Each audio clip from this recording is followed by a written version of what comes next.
Abdoulaye, it's currently the holy month of Ramadan. Can you just give an overview of the significance of this for Muslims around the world and what you do for it? Yeah, obviously it's a blessed month for us. As a Muslim, it's very an important month for us as we all fasting, from sunset to sunrise. And it's a blessed month for us because we all gather together. We all break our fast together as well as together as a family. And yeah, it's a very good month for us. And Asmir, as professional athletes, where fueling your body is so important part of your routine, what support do you get from the chefs and nutritionists at Everton to help with this? Yeah, I think that's where being a goalkeeper makes it a little bit easier. I have to say I feel for the likes of Dukes who are running around like crazy. But I mean, the support we get from throughout the whole club is fantastic, and especially the chefs, whether we're here at the training ground, whether we're on the road, they do whatever they can to make us feel comfortable and help the lads perform. And they've been very supportive and obviously helps a lot. Abdoulaye, we see breaks in Premier League matches during Ramadan to help Muslim players, and as Asmir just mentioned, your game especially is based on energy and pressing and covering a lot of ground. So how do you adjust to make sure you're ready for such a high level of intensity? Yeah, we try to, obviously when we break our fast to eat as much as we can. Obviously Tom, the chef, is helping a lot with a lot of protein. You have a lot of pills as well when you break our fast. And obviously it's not easy during the game because you have to run without drinking, without eating. It's very difficult. But I think you get very good support here at the club. And like the like of Idrissa, you can see how much he runs as well. And yeah, I think what the body gets used to is more easier for us. Asmir, not everyone may know this, but just to kind of go over exactly what you do during Ramadan, fasting means no water or food during daylight. So how do you overcome that for training and in matches? You've had a really hard session today and that's meant no water, isn't it? Yeah, I mean, I think you get used to it.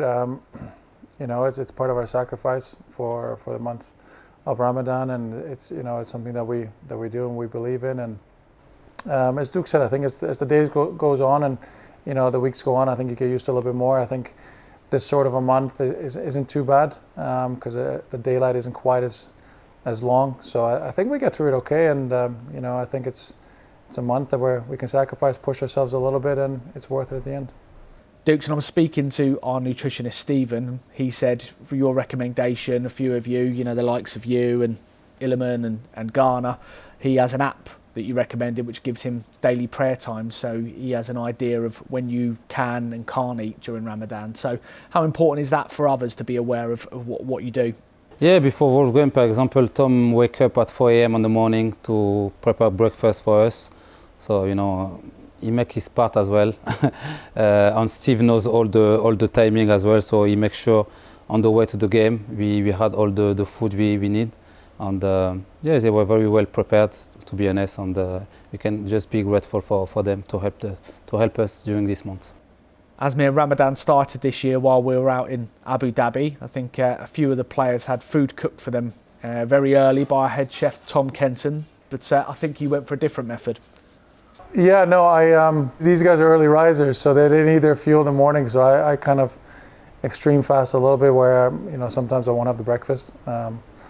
Which is fine. It's something I used to. I mean, I'm not a huge breakfast eater, or we're taking a lot of food, especially before training, where we dive around and it starts moving in there. So for me, it's I don't always get up for breakfast, and it's more in the dinner time where I can hydrate properly, get all the electrolytes in, and get ready for the next day.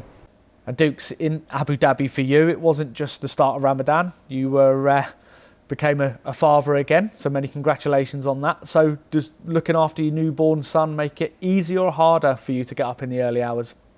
I mean, I think it was easier because obviously, I try to help my wife as much as I can, so I was almost awake by the time I can have my first breakfast, So yeah, it was quite easy this year, to be honest. So yeah, it's nice.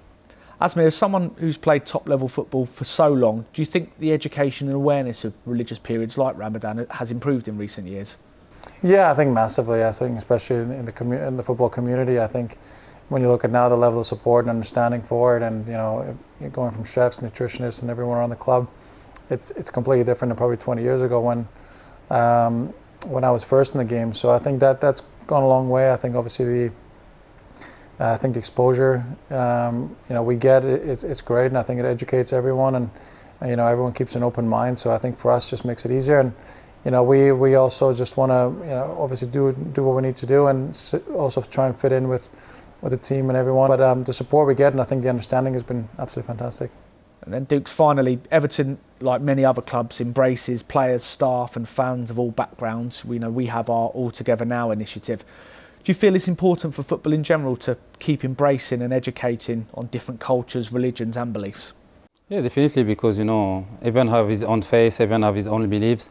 So I think it's important everyone have to understand each other. And I think in this country we're doing great. Each year is getting even better. So obviously, as a Muslim, for me personally, I'm very happy to be in this country and to have this understanding from everyone for my faith.